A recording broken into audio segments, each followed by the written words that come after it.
لحظات قوية في ذاكرة غالبة القرن العشرين من خلال عين الفنان الفوتوغراف محمد مراجي التي أحسنت التقاط الكثير من تفاصيل العطاء في سيرة مرور التلاف للدولة المغربية لمرحلة النصف الثاني من القرن الماضي ومطلع القرن الحالي، كاشفة النقاط على الكثير من الجزئيات التي تشكل حجر الأساس في كل محاولات التطبيق لعناصر توهج عطاء ملوكنا العظام المغفور لهما محمد الخامس والحسن الثاني والملك محمد السادس نصره الله وأيده.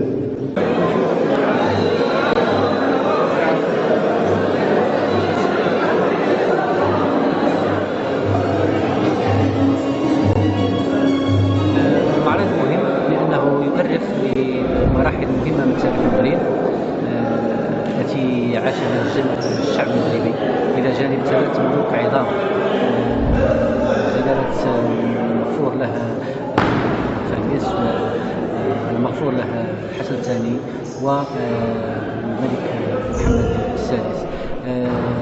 هذا يعني المعرض بالإضافة للقيمة يعني الفنية والجمالية له، فهو أيضا يعرف جيل شباب وجيل الأطفال الذين لم يعيشوا بطبيعة الحال هذه المراحل بمجموعة من يعني المعطيات ومجموعة من الأحداث التاريخية.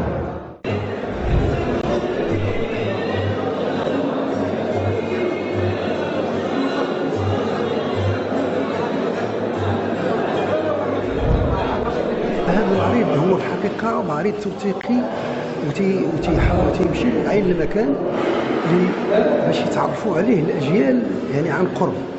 فاحنا الدور ديالنا كمؤسسة يعني الاهتمام ديالها هو كتابة تاريخ الحركة الوطنية والمقاومة وتاريخ المغرب يعني خصوصا النضالي. فاحنا طبيعي أن هذه مهمتنا وتنسعاو دائما باش نوصلوا التاريخ ديالنا بواحد الطريقه اللي هي تكون قريبه للمواطن. اللي هذه ممكن يكون هو ان المؤسسات التعليميه والزيارات ديالهم المتعدده اللي غادي تكون في المعارض، خصوصا وشاهدنا احنا يعني المدن اللي عملناها تقريبا لا في الدار البيضاء ولا في العيون ولا في مدينه اكادير ومدينه الصويره. الان احنا موجودين في مدينه اسفي، فهذه فرصه لهم اللي لاحظنا ان الزيارات المتكرره خصوصا تلاميذ المؤسسه التعليميه تيجي واحد الشغف كبير باش يعرفوا من خلال الصوره، وهذه الصوره هي الحقيقه صوره ناطقه تتشوف عمرها هذاك التاريخ ديالنا عبر الصوره. وهذا الشيء تيرجع للفضل تيرجع بطبيعه الحال المصور ديالنا الفنان الاخ ديالنا محمد مراجي اللي حرص انه يوثق هذا التاريخ عبر الصوره. هذه الصوره احنا الان تنشاهدوا الناس تنشاهدوا حتى الاسئله اللي تطرح لنا من خلال يعني ذاك الطالب دايما تيسالك تيقول لك مثلا المحطه وتيشوف مثلا الملوك ديالو اللي ما عارفش عليهم خصوصا هو طفل، فالصوره راه ناطقه.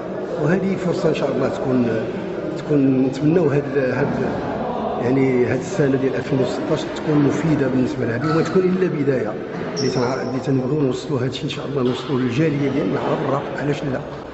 باش تعرف من خلال نوصلوا عندهم تما هذا المعرض اللي هو ديال السمراج. وهذا هي الاهتمام ديال المؤسسه الشهيد محمد الخطيب. شكرا. باسم آلية المدينة والإقليم باعتبار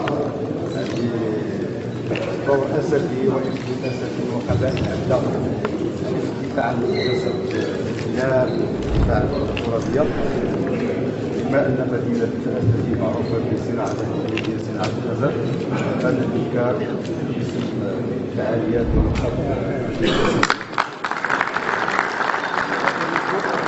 هذا الفنان الوطني السي مراجي